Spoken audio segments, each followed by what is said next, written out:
आज ही Doubtnut app download करें। Doubtnut पर होगा अब आपके सभी मैथ्स, केमिस्ट्री, फिजिक्स और बायोलॉजी डाउट्स का सफाया। बस अपने क्वेश्चन की फोटो खींचो, उसे क्रॉप करो और तुरंत वीडियो सोल्यूशन पाओ। Download now.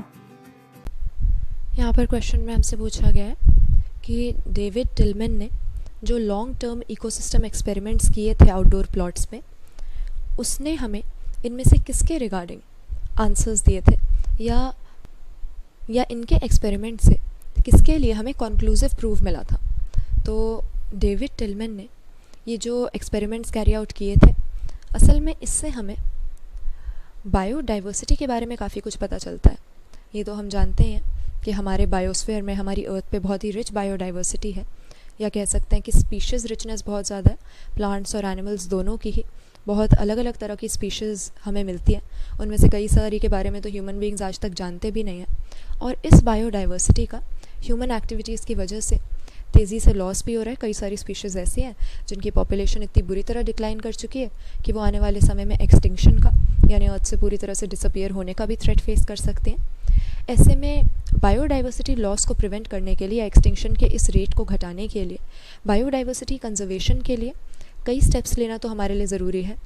लेकिन कई लोग पूछते हैं कि बायोडाइवर्सिटी को बचाना इतना ज़रूरी क्यों है, कि अगर चींटियों की अर्थ पे 20,000 अलग अलग स्पीशीज़ होती हैं, तो उसमें से अगर 5,000 ख़त्म भी हो जाएं, 15,000 ही रह जाएं, तो इससे ऐसा क्या अंतर पड़ेगा हमारी लाइफ में। तो इसके लिए डेविड टिलमैन का जो एक्सपेरिमेंट है, उससे हम आंसर दे सकते हैं कि हमने ये पाया है, एग्जैक्ट हमें मैकेनिज़्म नहीं पता कि ऐसा क्यों है, लेकिन जहाँ पर बायोडाइवर्सिटी ज़्यादा होती है, जिस इकोसिस्टम की बायोटिक कम्युनिटी बहुत डाइवर्स होती है, या वहाँ पे अलग अलग तरह की बहुत सारी स्पीशीज़ रहती हैं, इस तरह का इकोसिस्टम स्टेबल रहता है, उसकी स्टेबिलिटी ज़्यादा होती है। अब स्टेबल से हमारा क्या मतलब है? स्टेबल इकोसिस्टम हम उसे कहते हैं जिसमें पहली बात तो उसकी प्रोडक्टिविटी में या किसी भी फैक्टर में ईयर टू ईयर वेरिएशन ज़्यादा ना हो, यानी जो कंडीशंस हैं इकोसिस्टम के अंदर वो थोड़ी कांस्टेंट रहें, ज़्यादा वेरिएशन उनमें ना आए, तो हम कहेंगे कि इकोसिस्टम स्टेबल है। दूसरी चीज़, जो स्टेबल इकोसिस्टम होता है उसमें कोई भी स्ट्रेस हो, कोई नेचुरल डिज़ास्टर हो, तो इस तरह के स्ट्रेसेस के लिए, या कोई एलियन स्पीशीज़ का इन्वेजन हो, एक रेजिस्टेंस होती है, यानी आसानी से इकोसिस्टम का बैलेंस बिगड़ता नहीं है बाहर की किसी भी कंडीशन के बदलने की वजह से। और तीसरी चीज़, रेजिस्टेंस ना भी हो, इकोसिस्टम का बैलेंस अगर बिगड़ भी जाए, तो एक स्टेबल इकोसिस्टम में रेजिलियंस होती है। रेजिलियंस मतलब कि इकोसिस्टम एक बार अनस्टेबल हो भी गया तो जल्दी वो बाउंस बैक कर सकता है, जल्दी वो दोबारा अपने नॉर्मल कंडीशंस को लौट सकता है।